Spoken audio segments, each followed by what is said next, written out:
G'day, I'm Alex Sims. I'm the technical support lead here at Kallipr, and today we're with another local council installing our Kallipr radar solution. Now today I just wanted to answer the simple question, why would you go for a radar instead of a float when floats are so cheap?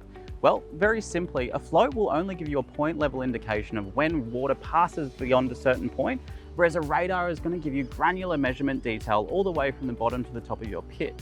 And why that's important for this local council is that they're actually trying to characterise these inflow and infiltration events as they're occurring and measure the water level throughout the height of their riser to understand exactly what's occurring at what point in time.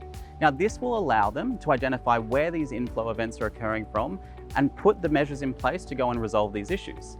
And if you do want to find out more, just head to our website.